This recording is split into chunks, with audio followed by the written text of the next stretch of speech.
Garia festival এবং traditional food festival 2023 আয়োজন করা হয় আগরতলা আস্তাবল ময়দানে। উপস্থিত ছিলেন মেয়র দীপক মজুমদার সহ আরও অন্যান্যরা। পরবর্তীতে বক্তব্য রাখতে গিয়ে মেয়র জানান, গড়িয়া পূজা এখন আর নির্দিষ্ট জনজাতিদের পূজাতেই আবদ্ধ নেই, বরং এটা রাজ্যের হিন্দু ধর্মের সকলে মিলে এই পূজাকে উপভোগ করে। তার পাশাপাশি তিনি ওই দিন গড়িয়া উৎসবে উপস্থিত সকলকে ওনার পক্ষ থেকে শুভেচ্ছা ও অভিনন্দন জ্ঞাপন করেন, যারা এই প্রাকৃতিক দুর্যোগকে উপেক্ষা করেও এই উৎসবে সামিল হয়েছেন।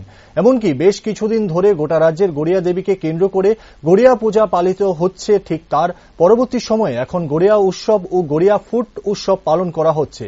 শুধু তাই নয়, গড়িয়া দেবী হল শক্তি মঙ্গল কামনার দেবী, যিনি শান্তি ও সম্প্রীতি বজায় রাখার জন্য সকলকে প্রাণ ভরে আশীর্বাদ করেন বলে আশা ব্যক্ত করেন মেয়র।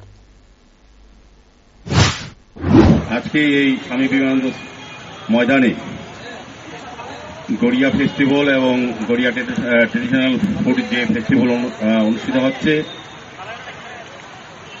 উপস্থিত সকলকে যারা আমন্ত্রিত অতিথিরা আছেন এবং যারা সাংবাদিক বন্ধুরা এবং যারা এই উৎসবে অংশগ্রহণ করে এসছেন, এই প্রাকৃতিক দুর্যোগ উপেক্ষা করে যারা উপস্থিত আছেন, প্রত্যেককে আমি অনেক অনেক শুভেচ্ছা জানাই আমার ব্যক্তিগত এবং আগরতলা পৌর নিগমের পক্ষ থেকে। গড়িয়া পূজা উপলক্ষে বিভিন্ন পর্যায়ে সারা রাজ্যে আমাদের ঐতিহ্যবাহী পুজো গড়িয়াকে সামনে রেখে আমরা কিন্তু বিভিন্ন ধর্মীয় অনুষ্ঠান সারা রাজ্যে উৎসব অনুষ্ঠিত হয়েছে। এখানে ফেস্টিভ্যাল হচ্ছে এবং ট্রেডিশনাল ফুডও ফেস্টিভ্যাল হচ্ছে।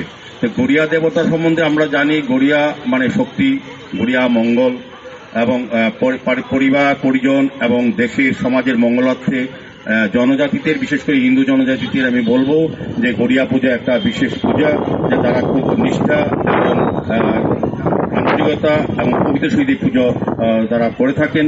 আমাদের রাজ্যে এটা শুধু এখন আগে ছিল জনজাতিদের পুজো, এখন কিন্তু এটা সবাই পুজো।